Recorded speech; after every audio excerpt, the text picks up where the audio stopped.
माननीय विदेश मंत्री जी।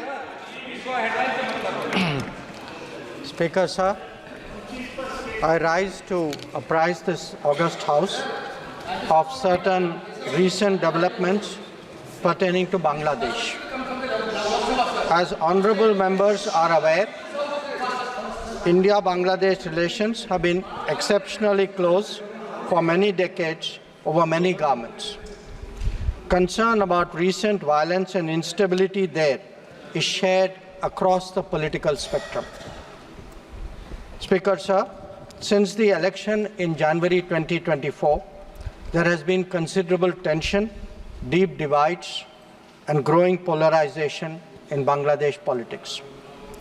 This underlying foundation aggravated a student agitation that started in June this year.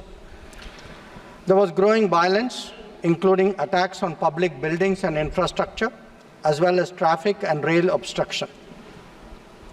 The violence continued through the month of July. Throughout this period, we repeatedly counseled restraint and urged that the situation be diffused through dialogue. Similar urgings were made to various political parties, political forces with whom we were in touch. Speaker sir, despite the Supreme Court judgment on 21 July, there was no let-up in the public agitation. Various decisions and actions taken thereafter only exacerbated the situation. The agitation at this stage coalesced around a one-point agenda, that is that Prime Minister Sheikh Hasina should step down. On 4th August, events took a very serious turn. Attacks on police, including police stations, and government installations intensified even as overall levels of violence greatly escalated.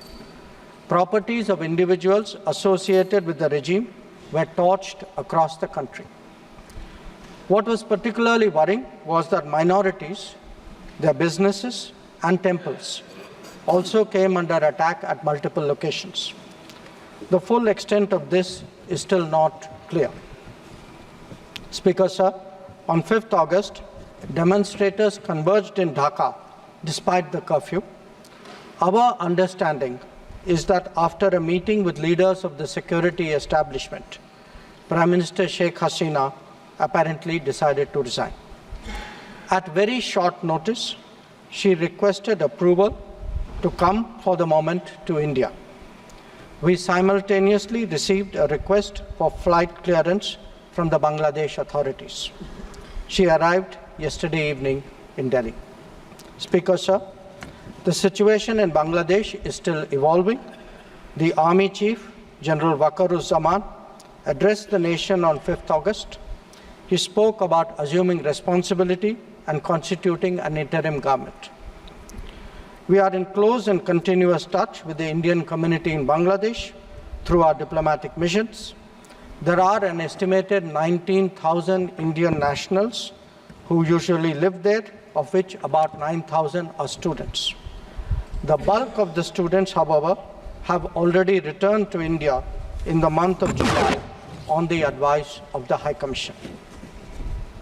In terms of our diplomatic presence, in addition to the High Commission in Dhaka, we have assistant High Commissions in Chittagong, Rajshahi, Khulna, and Sylhet.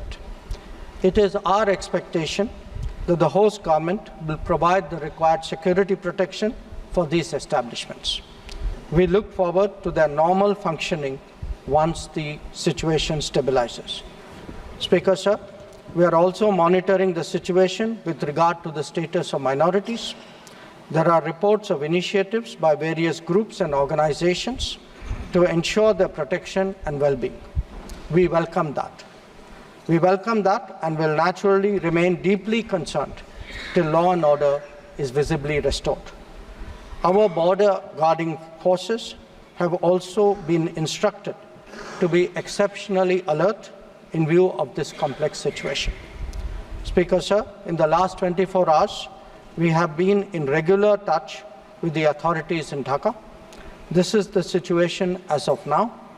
I seek the understanding and support of the House in regard to sensitive issues regarding an important neighbor on which there has always been strong national consensus. Thank you.